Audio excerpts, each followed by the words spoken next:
Halo semuanya, welcome back with me, si the one and only Ahmad Tarik. Langsung saja kita masuk ke kontennya. Let's go.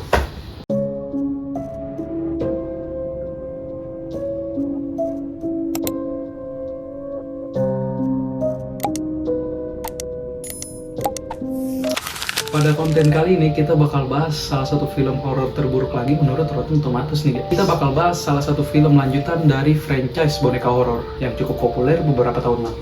Judulnya adalah Brams, The Boys 2. Sebuah film horor misteri yang kembali disutradarai oleh William Brent Bell, sosok yang juga mengarahkan film pertamanya.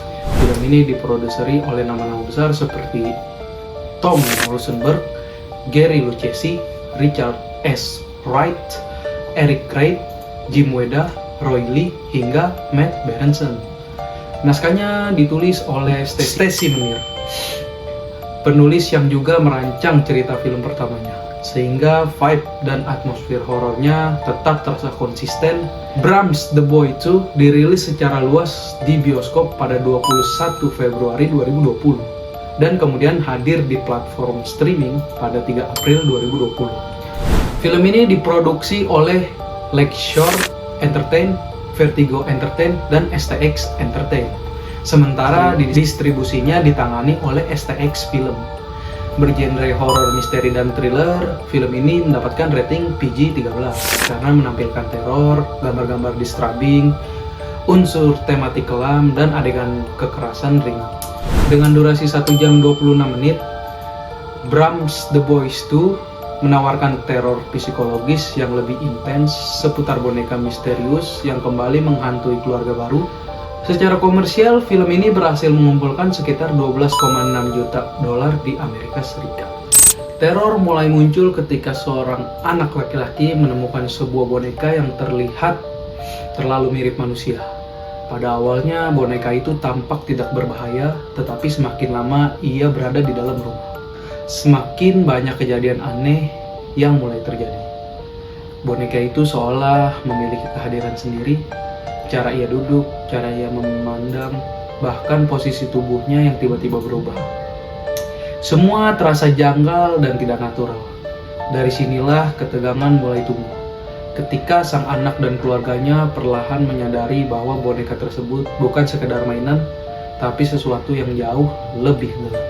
Setelah melihat ceritanya, sekarang kita masuk ke pendapat para kritikus tentang Brams The Boy 2. Konsensus kritikus menyebut bahwa film ini lebih mungkin membuat penonton merasa bosan daripada meningkatkan detak jantung.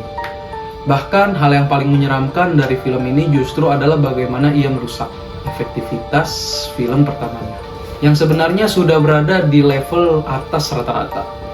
Salah satu kritikus yang memberikan komentar pedas adalah Charles Bramesco, seorang top kritik dari Polygon. Ia mengatakan bahwa merupakan tanda buruk ketika judul film yang canggung ini justru menjadi bagian paling khas dan paling mudah diingat dari seluruh filmnya.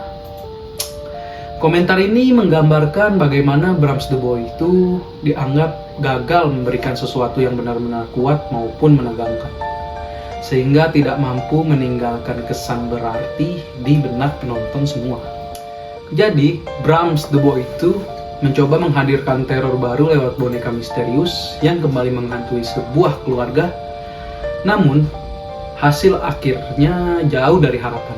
Meski didukung tim produksi besar dan sutradara yang sama dengan film pertama, banyak kritikus menilai sequel ini justru merusak efektivitas pendahulunya.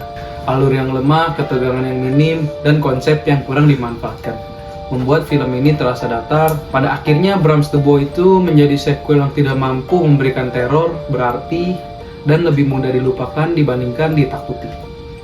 Oke guys, segitu dulu konten hari ini. Jangan lupa like, comment, and subscribe. Gua Ahmad Tarik signing out. Peace out man.